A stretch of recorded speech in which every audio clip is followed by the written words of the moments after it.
देश और दुनिया की तमाम खबरों के लिए देखते रहें हमारा चैनल हिंद भारत और लाइक, शेयर एंड सब्सक्राइब करना ना भूलें।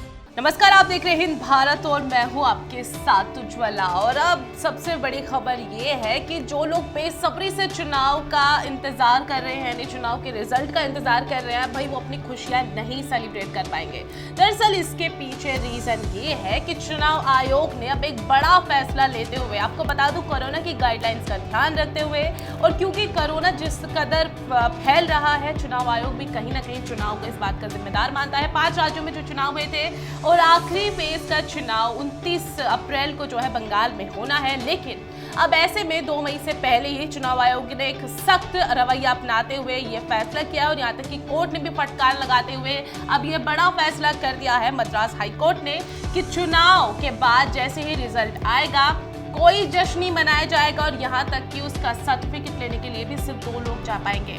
क्या है ये पूरी डिटेल, देखिए इस वीडियो में। मद्रास हाईकोर्ट की फटकार के बाद एक बार चुनाव आयोग चुनावी कार्यक्रमों में कोरोना प्रोटोकॉल को लेकर सख्त हो गया है। आयोग ने 2 मई को आने वाले 5 राज्यों के विधानसभा नतीजों पर एक आदेश किया है, जिसमें कहा गया है कि वोटों की काउंटिंग के दौरान या नतीजे आने के बाद किसी तरह का जुलूस नहीं निकाला जाएगा और न ही कोई जश्न मनाया जाएगा। नतीजों के बाद कोई भी उम्मीदवार सिर्फ 2 लोगों के साथ ही अपनी जीत का सर्टिफिकेट लेने जा सकता है। 2 मई को तमिलनाडु, केरल, पुडुचेरी, असम और पश्चिम बंगाल के विधानसभा चुनाव के परिणाम आने हैं। बंगाल में 7 चरणों के चुनाव हो चुके हैं और आखिरी चरण की वोटिंग के लिए 29 अप्रैल को होनी है। बाकी राज्यों में चुनाव हो चुके हैं। कोरोना के बिगड़ते हालात के बीच मद्रास हाईकोर्ट ने सोमवार को चुनाव आयोग को कड़ी फटकार लगाई थी। चीफ जस्टिस ने तो ये तक कह दिया कि कोरोना की दूसरी लहर के लिए चुनाव आयोग जिम्मेदार है।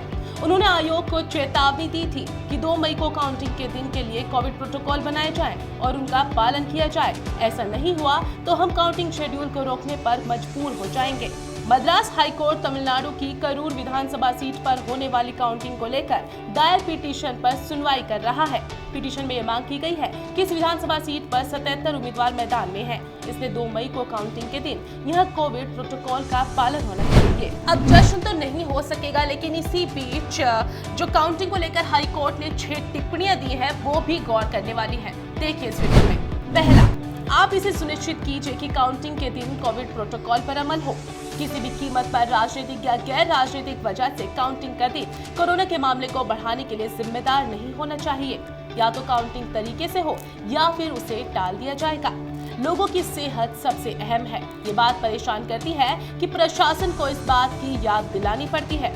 जब नागरिक जिंदा रहेंगे तभी वो उन अधिकारों का इस्तेमाल कर पाएंगे जो उन्हें इस लोकतांत्रिक गणराज्य में मिले हैं। आज के हालात जिंदा रहने और लोगों को बचाए रखने के लिए हैं। दूसरी सारी चीजें इसके बाद आती हैं। आपको बता दें कि कोरोना की दूसरी लहर ने खतरनाक रूप ले लिया है। ऐसे में चुनावी रैलियों में उमड़ी भीड़ पर लगातार सवाल खड़े किए जा रहे हैं। बंगाल में 7वें चरण के मतदान से पहले चुनाव आयोग ने बड़ी रैलियां, रोड शो और पदयात्रा पर रोक लगा दी थी। राजनीतिक दलों से वर्चुअल सभाएं करने की अपील थी।